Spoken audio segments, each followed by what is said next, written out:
Facebook বা ইউটিউবে কাজ করেন এবং যারা ফেসবুক বা ইউটিউবে ডুইট ভিডিও বানান এবং আপনার বিভিন্ন ধরনের ভিডিও বানান, যারা ডুইট ভিডিও বানান তাদের ব্যাপারে আজকে কিছু কথা বলবো। মানে যারা ফেসবুকে বা ইউটিউবে কাজ করেন, ডুইট ভিডিও বানিয়ে কাজ করেন, তাদের ব্যাপারে আজকে কিছু আলোচনা করব। যে আসলে ফেসবুক কি বলেছে শুনেন।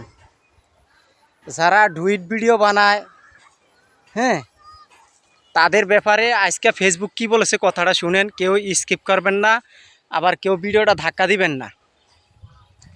আসলে নিজের অরিজিনাল কন্টেন্ট তৈরি করেন, যারা নিজের অরিজিনাল কন্টেন্ট তৈরি করে তাদের কন্টেন্টটা ফেসবুক বা ইউটিউব দর্শকের সামনে পৌঁছায় বেশি এবং রিচ করে বেশি, এঙ্গেজমেন্ট বাড়ায় বেশি।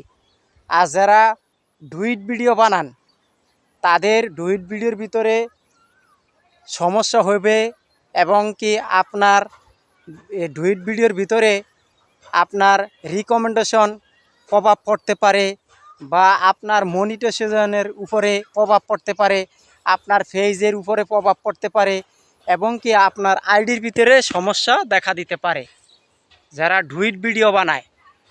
তা আসলে যারা অরিজিনাল কন্টেন্ট তৈরি করে, ফেসবুক নিজে বলেছে যারা অরিজিনাল ভয়েস দিয়ে ভিডিও বানায়, অরিজিনাল কন্টেন্ট বানায়, তাদের ভিডিওটা আমি দর্শকের কাছে রিচ করি বেশি এবং পৌঁছিয়ে দেই বেশি, এটা ফেসবুক বলছে।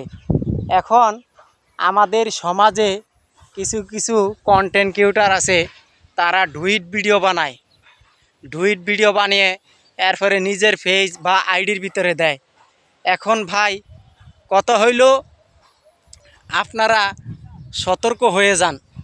আপনারা যারা যারা ডুইট ভিডিও বানান বা ডুইট ভিডিও নিজের পেজের ভিতরে দেন, আসলে আপনাদের এই সমস্যা হবে। এখন কি ভাই, বর্তমানে আস্তে আস্তে ফেসবুক কন ইউটিউব কন এখন ডুইট ভিডিওকে অ্যালাউ করে না এবং কি এখান থেকে ফেসবুক বা ইউটিউব আর্নিং দেয় কম এবং কি এমন প্রভাব পড়তে পারে আপনার পেজটা একদিন তারা নিয়ে যেতে পারে। তা আসলে ভাই কেউ কোনো দিন ডুইট ভিডিও করেন না, ডুইট ভিডিওর ভিতরে ঝামেলা আছে। আপনারা ডুইট ভিডিও বাদ দিয়ে নিজের ভয়েস দিয়া নিজের ফেস দিয়া ভিডিও বানান, আপনাদের কন্টেন্টগুলো দর্শকের সামনে ফেসবুক পৌঁছাবে বেশি, রিচ করবে বেশি, এঙ্গেজমেন্ট করবে বেশি।